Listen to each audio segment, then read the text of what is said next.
Pai nosso que estás nos céus, santificado seja o teu nome.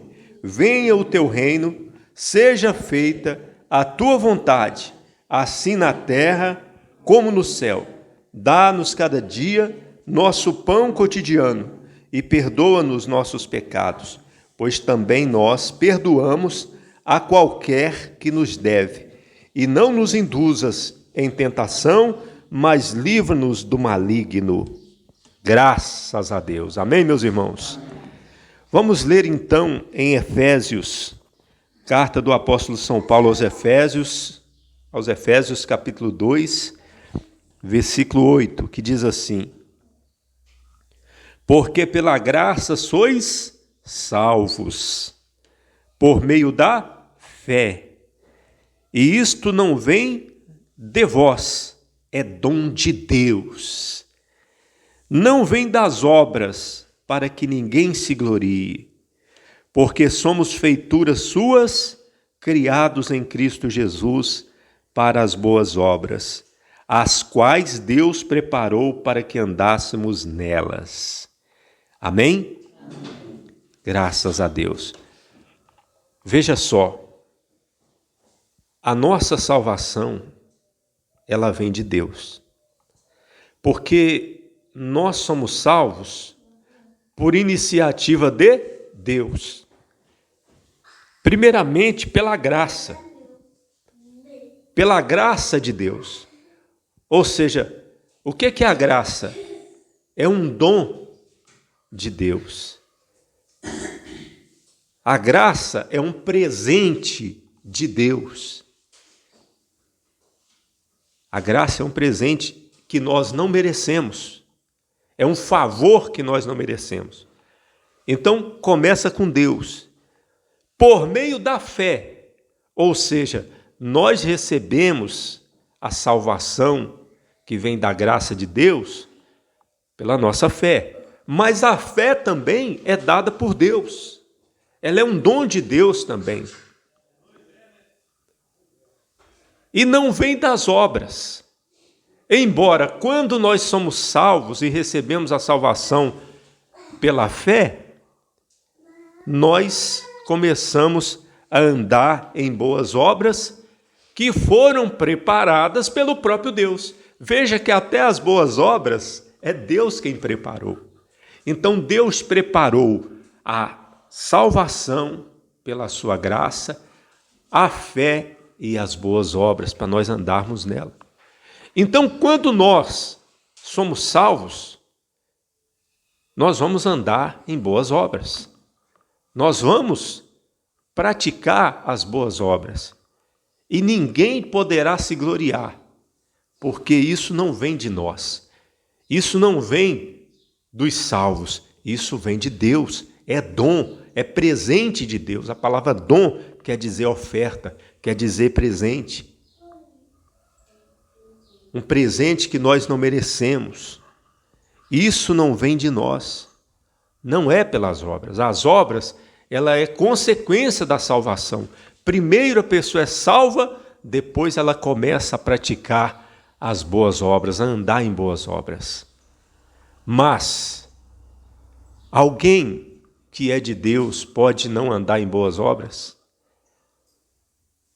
Pode. E pode sofrer as consequências disso. Pode entrar em juízo, pode sofrer um castigo de Deus. Não cremos nós que um salvo venha perder a sua salvação, mas ele pode perder a sua paz, ele pode perder a alegria da salvação, ele pode perder os galardões no céu, e Jesus não quer isso. O Senhor Jesus, ele quer que nós tenhamos paz, a alegria no nosso coração, que nós não venhamos entrar em juízo, em condenação, aqui nesse mundo. Que nós venhamos dar frutos. Eu vos escolhi e vos designei para que vades e des bom fruto. A vontade do Senhor Jesus não é que nós sejamos infrutíferos, mas que nós venhamos dar bons frutos, que nós venhamos andar nas boas obras. Essa é a vontade de Deus. Mas alguém pode falhar nestas obras, mesmo sendo salvo? Pode. E pode até perder a vida prematuramente. É só lembrar do que está escrito lá em Coríntios, por ocasião do ensino do apóstolo São Paulo a respeito da Santa Ceia. Ele disse: por isso há entre vós muitos fracos e doentes, e não poucos os que dormem. Por quê? Não discerniram o corpo de Cristo. As obras não estavam íntegras, mesmo eles fazendo parte do corpo de Cristo. Então a pessoa fica doente, a pessoa pode dormir, pode se enfraquecer, e essa não é a vontade de Jesus. Amém? Amém. Agora eu gostaria de ler aqui, rapidamente, eu gostaria de ler alguns versículos aqui das cartas que o Senhor Jesus mandou para as igrejas. Mandou para as igrejas lá da Ásia Menor. Essas cartas são para nós hoje também. Amém, Jesus? Amém. Essas cartas são para nós. Se nós quisermos saber o que Jesus está falando com a igreja hoje, escute só um pouco do que Jesus está falando. Por exemplo, para a igreja de Éfeso, ele diz assim no versículo 2: conheço as tuas obras e o teu trabalho e a tua paciência, e que não podes sofrer os maus, e puseste à prova os que dizem ser apóstolos e não são, e tu os achastes mentirosos. E sofrestes e tens paciência, e trabalhaste pelo meu nome, e não te cansaste. Ou seja, Jesus está dizendo que conhecia o trabalho, a obra do pastor e da igreja de Éfeso.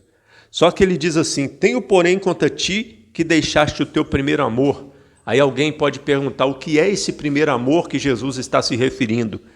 Mas logo em seguida ele diz: lembra-te, pois, de onde caíste, e arrepende-te e pratica as primeiras obras. Ou seja, o primeiro amor era as primeiras obras. Eles tinham obras, mas o Senhor Jesus queria as primeiras obras. E Jesus diz: quando não, brevemente a ti virei e tirarei do seu lugar o teu castiçal, se não te arrependeres. Ou seja, aqui o Senhor Jesus Cristo, ele está mostrando que haveria uma consequência se não houvesse um arrependimento e uma volta às primeiras obras. Para a igreja de Esmirna, no versículo 9 do capítulo 2 de Apocalipse, Jesus diz assim: conheça as tuas obras e a tribulação e pobreza, mas tu és rico. E por aí vai. Para Pérgamo, no capítulo 2, versículo 13, ele diz assim: conheço as tuas obras, e onde habitas, que é onde está o trono de Satanás, e por aí vai. Mas ele diz: conheça as tuas obras novamente.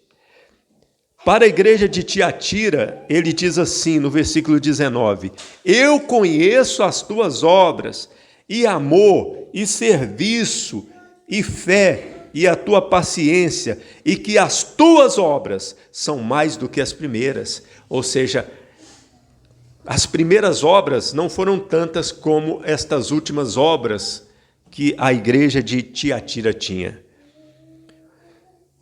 Interessante que no versículo 25, ele diz: mas o que tendes, retende-o até que eu venha, e ao que vencer e guardar até ao fim as minhas obras, eu lhe darei poder sobre as nações. Obviamente falando aqui sobre o milênio, né? No capítulo 3, para a igreja de Sardes, ele diz o seguinte: ser vigilante, confirma o restante que estão para morrer. Mas antes ele diz: conheça as tuas obras, que tem nomes de que vives e estás morto. Para a igreja de Filadélfia, ele diz, no versículo 8 do capítulo 3, conheça as tuas obras, eis que diante de ti pus uma porta aberta, e que ninguém a pode fechar, porque tendo pouca força, guardaste a minha palavra e não negaste o meu nome. Para a igreja de Laodiceia, ele diz: conheça as tuas obras, que nem és frio, nem quente. Quem dera fosses frio ou quente, e por aí vai. Amém? Amém. Então nós vemos aqui, meus irmãos, que o Senhor Jesus, Ele procura as nossas obras, porque Ele criou a nossa salvação. Ele é o autor da nossa fé. Ele é o autor da nossa salvação. A graça vem dele, o dom vem dele, o presente vem dele. E Ele criou boas obras para nós andarmos nela. E nós vamos fazer muito bem para nós mesmos, se nós entendermos isso e colocarmos toda a nossa diligência em procurar fazer boas obras para o Senhor Jesus. As primeiras obras, as obras perfeitas, que as obras também sejam numerosas, tudo isso para o nosso Senhor Jesus. Amém, meus irmãos? Você ouviu uma palavra com o pastor Eliezer Pereira de Freitas, da Igreja da Bendita Esperança, em Cordisburgo, Minas Gerais.